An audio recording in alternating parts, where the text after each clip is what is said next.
So yeah, welcome back Hegelians, or not yet Hegelians, to our readings of Hegel's lectures on the history of philosophy, which is a good summary of the absolute and can introduce us in an easy manner to what Hegel's philosophy is about. Nevertheless, it is hard to understand, and this is expressed in this meme. Hegel says, "For the thing is not exhausted by its aim."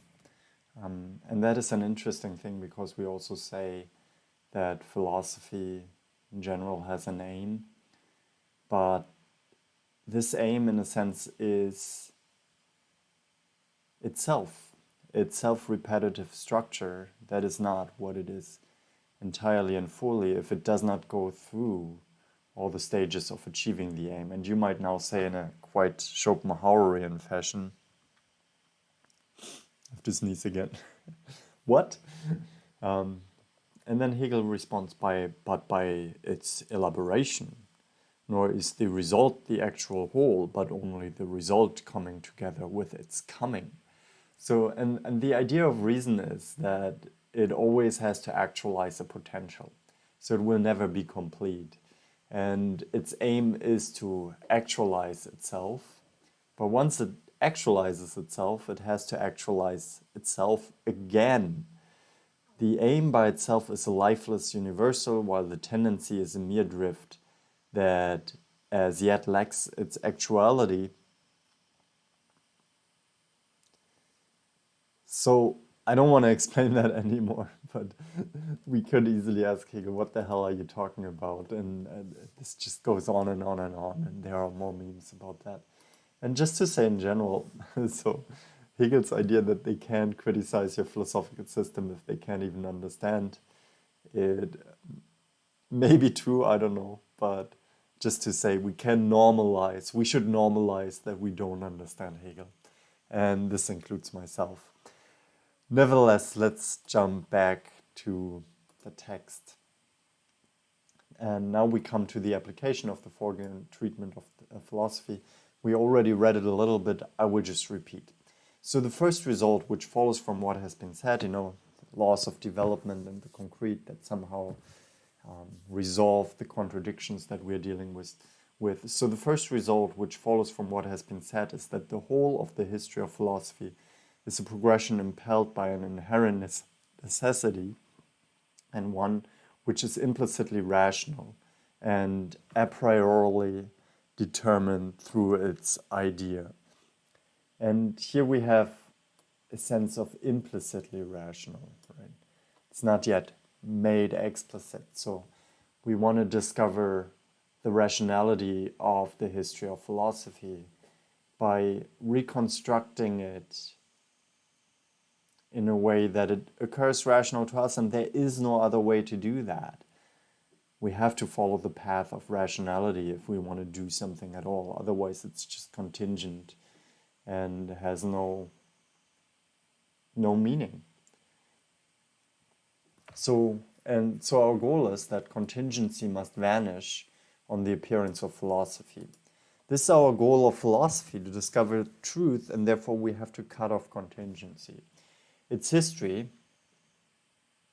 And yeah, I had a fellow philosopher at my university, and she said, when do we finally realize that everything we deal with, really everything, are contingencies?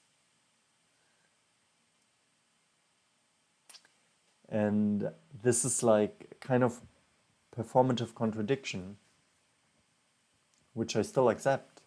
I mean, we deal with contingencies, right?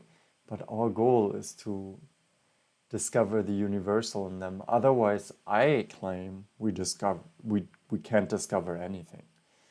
So its history is just as absolutely determined as the development of notions, and the impelling force is the inner dialectic of the forms.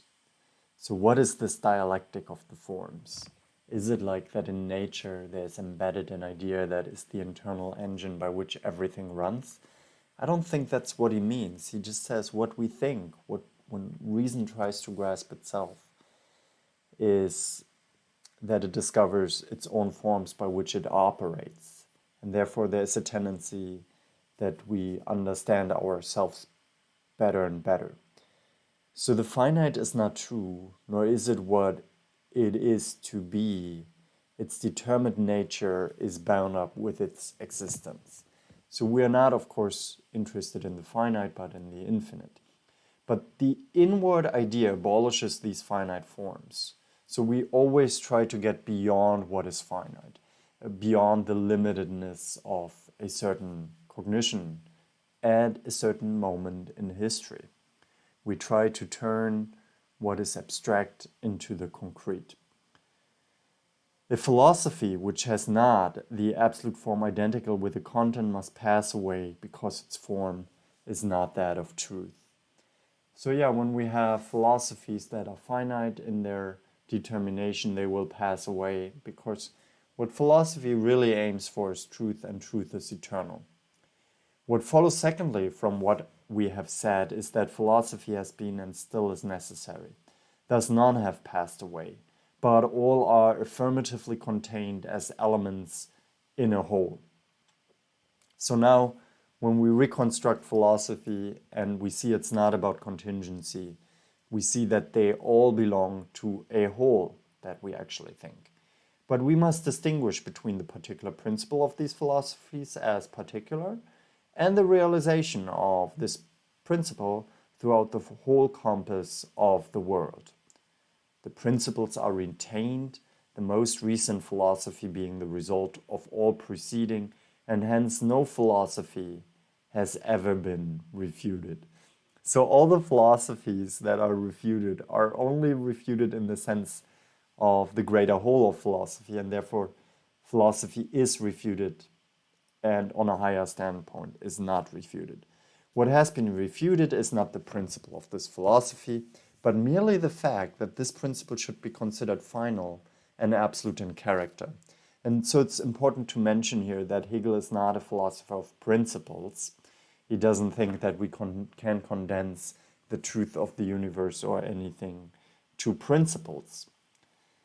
The atomic philosophy, for example, has arrived at the affirmation that the atom is the absolute existence, that it is the indivisible unit, which is also the individual or subject.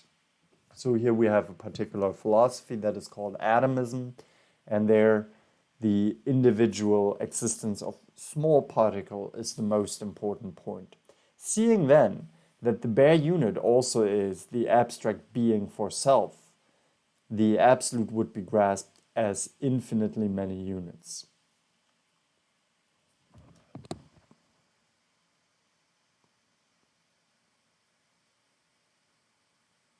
Okay, so I don't understand it, but I think in atomism, if we take all these atoms together, right, then the absolute would be just grasped as a conglomeration, a sum of infinitely many units. The atomic theory has been refuted, and we are atomists no longer. Now, I don't know why this has been refuted. I guess from a theory of atoms, we cannot simply get to a theory of how things work together.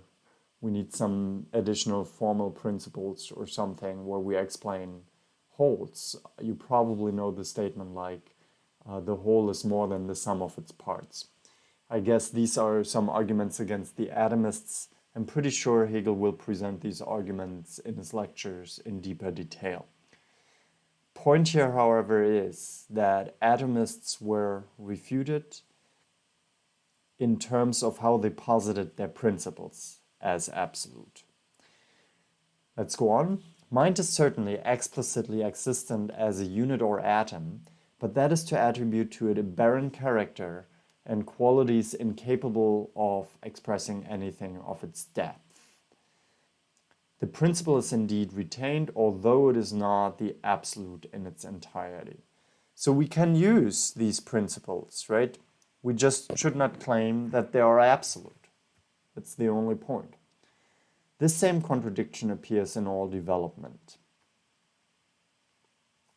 The development of the tree is the negation of the germ, and the blossom that of the leaves, insofar as they show that these do not form the highest and truest existence of the tree.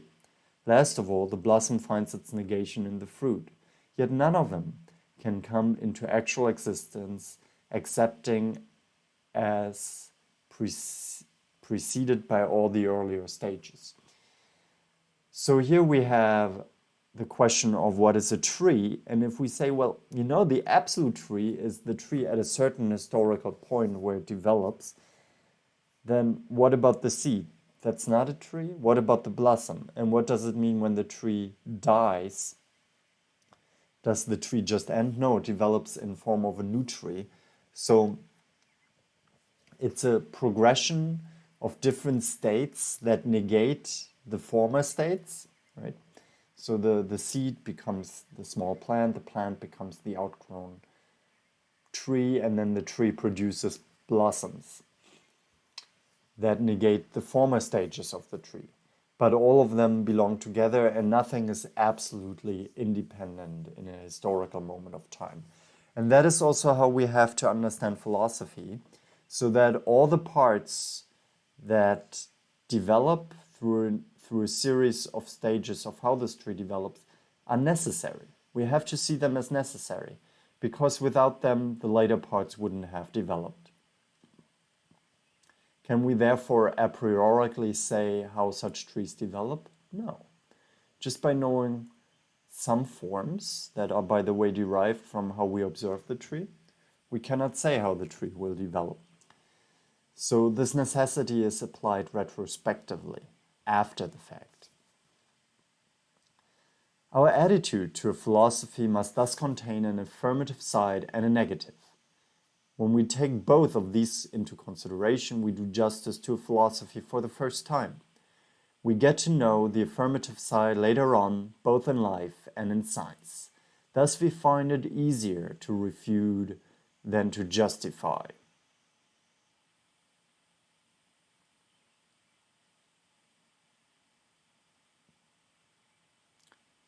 So it seems we always say that the current state of philosophy is the true state, and obviously all the former states are wrong.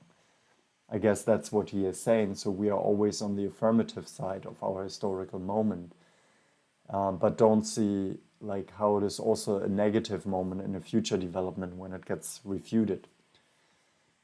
So we have to get to a different point where we accept philosophy as a whole. In the third place, we shall limit ourselves to the particular consideration of the principle itself. Each principle has reigned for a certain time, and when the whole system of the world has been explained from this special form, it is called a philosophical system. Its whole theory has certainly to be learned, but as long as the principle is abstract, and it is not sufficient to embrace the forms belonging to our conception of the world.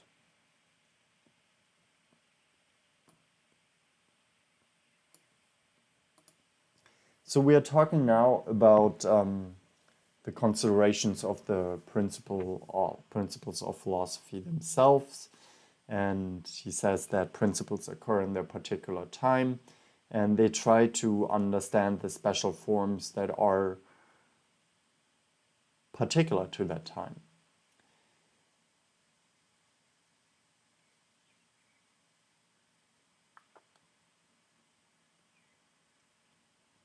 And yeah, so if we just have abstract principles, however, it will not be sufficient to explain the particulars of the time. But I guess what happens if we apply these abstract principles to the particulars of their time, they will further develop because they will run into contradictions. And let's see if he gives us an example for this. The Cartesian principles, for instance, are very suitable for application to mechanism, but for nothing further.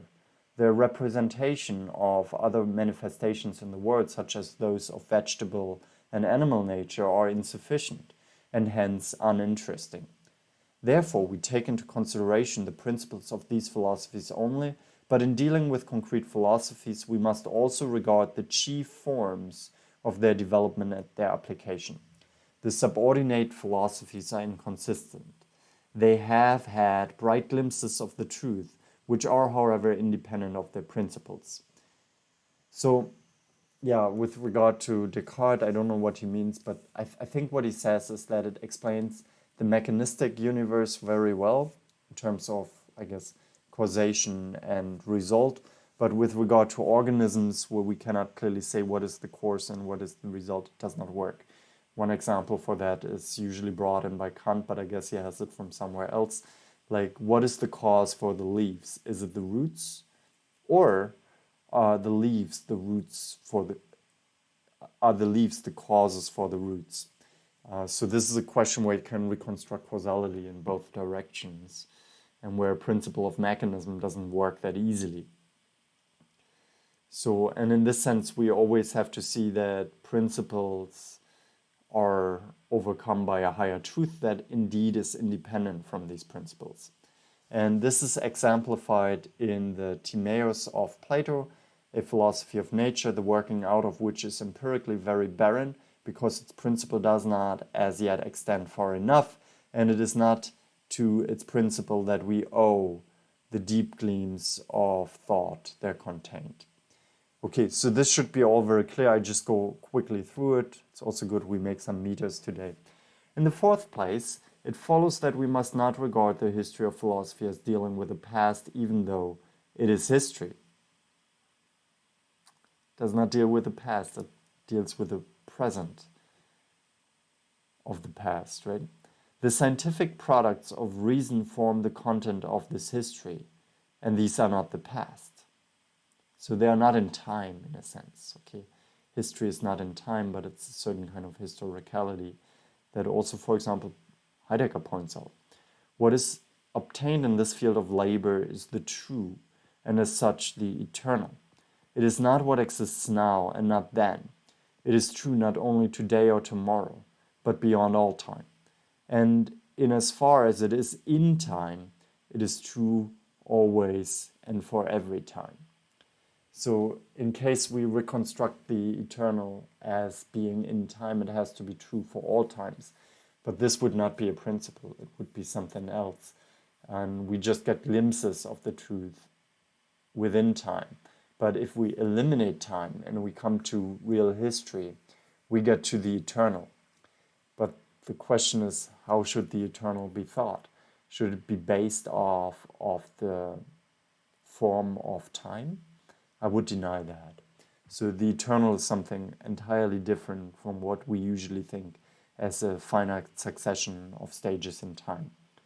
The bodily forms of those great minds who are the heroes of this history, the temporal existences and outward lives of these philosophers are indeed no more, but their works and thoughts have not followed suit.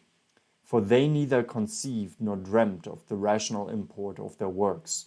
Philosophy is not somnambulism, I guess that's walking in dreams, walking around while you're dreaming, but is developed consciousness. And what these heroes have done is to bring that which is implicitly rational out of the depths of the mind, where it is found at first as substance only, or as inwardly existence, into the light of day, and to advance into the consciousness and knowledge. So we bring these thoughts of history into a subsistent forms that endures the changes of time. And I think that's what Hegel means here, and which gives us a glimpse of the eternal, because we can assume that if this tendency prevails, then we will also have these thoughts in even 2,000 years. Philosophy, is not somnambulism. I hope I say that right. So this forms a continuous awakening. Such work is not only deposited in the temple of memory as forms of times gone by, but is just as present as living now as at the time of its production. So the history is actually remaining. It's not in the past, it's not sunken away, it's present. The effects produced and work performed are not again destroyed or interrupted by what succeeds, for they are such that we must ourselves be present in them. They have as medium neither canvas, paper, marble, nor representation or memorial to preserve them. These mediums are themselves transient, or else form a basis for what is such. But they do have thought, notion, and the eternal being of mind, which moths cannot corrupt, nor thieves break through and steal. The conquests made by thought, when constituted into thought, form the very being of mind. Such knowledge is thus not learning merely, or knowledge of what is dead, buried, and corrupt. The history of philosophy has not to do with what is gone, but with the living present. Now that's very empathetic, the way he says it. And yeah, philosophy is about what is living, and it's not restricted to any organic form, to any papers or marbles. It is what we preserve as a living tradition in the activity of the mind. And if we don't proceed with this activity, this philosophy will die. So yeah, this is Hegel for today. Let me see if I can get back here. And yeah, it's still very complicated, but I hope that you got a better understanding. So what do you understand as the difference between past and history? Let me know in the comments. Give this video a like, subscribe, read more Hegel, live long and prosper.